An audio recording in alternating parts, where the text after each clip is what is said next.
Studios are cranking out new films for the holidays this year.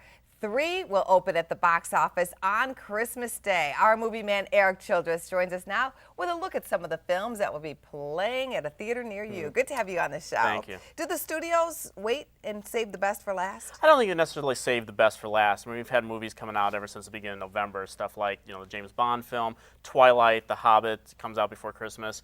So I don't think they hold the best for last, but it's just sort of their last chance to, sort of close up the books, give some space out from some of those other big blockbusters. And, we've had films that are even jettisoned from Christmas. The Great Gatsby remake with Leonardo DiCaprio was supposed to open on Christmas, and the studio thought better of it and moved it back to May. How critical, though, are those box office numbers at Christmas time for the studios? Well, like I said, it's sort of that last-ditch effort to, get in the last big blockbusters of the season. Kids are off for Christmas, so it's a good time to open movies. Christmas in general, Christmas Day is traditionally a very good day to open a movie just because people open their Christmas presents in the morning and then go off to see the movie at night. And here's what you might be watching, starting with Django Unchained. Do you know what a bounty hunter is? You kill people. This is a Western with Quentin Tarantino directing. Yeah, with also Leonardo DiCaprio, Jamie Foxx, and Christoph Waltz. And Tarantino, a couple years ago had Inglourious Basterds, which was his biggest hit to date, and a year after that, another Western, True Grit, the Coen Brothers remake, opened at Christmas and did tremendously well on its sort of path to a lot of Oscar nominations. I think it's going to be the same thing for Django as well. And now we'll see what the Weinsteins can do with the Yes. Western. Okay, moving on to Les Mis. Now this has some blockbuster, powerful names behind it. Yes, it Anne does. Hathaway, Hugh Jackman, Russell Crowe. Crowe. Yeah, this is going to be a big holiday event because it's the first time that the stage musical Les Miserables has been adapted for the screen. It's director Tom Hooper's first film since he won the Oscar for The King's Speech and Best Picture. I think both Hugh Jackman and Anne Hathaway are going to be sort of in play for Best Actor and Best Supporting Actress nominations. Wow. So I think there's going to be a lot of interest in the movie, and certainly the awards people are definitely going to be keeping an eye on this one. What about parental guidance? Now this one has Billy Crystal and Bette Midler. Grandpa tells lots of jokes that you won't get. Just laugh. They're here!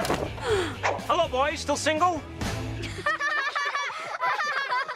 That sounds like a hit, potentially. It's potentially. I mean, something, it's a PG-rated comedy, it's a family movie in general. Billy Crystal hasn't really had a big hit in a long time. It's his first movie in many years, actually.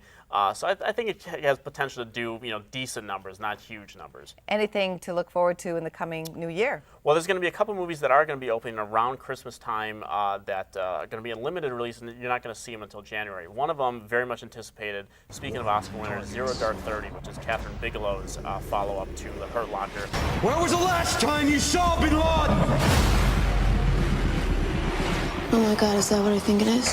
And this is all about the hunt and the raid for Osama bin Laden. So that's going to be getting a limited release in December, and then in January it's going to start opening wider. There's a lot of hopes for that one. And another really terrific movie based on a true story, The Impossible, which is based on the 2004 tsunami in Thailand. This film stars Naomi Watts, who should be a Best Actress player, Ewan McGregor. A really terrific, really heart-wrenching film that people should check out when it goes wide, probably in January.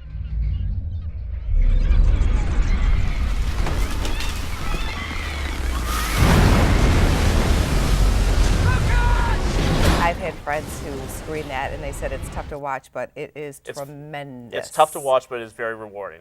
Good to have you on the show, and happy holidays, Erik. Thank you.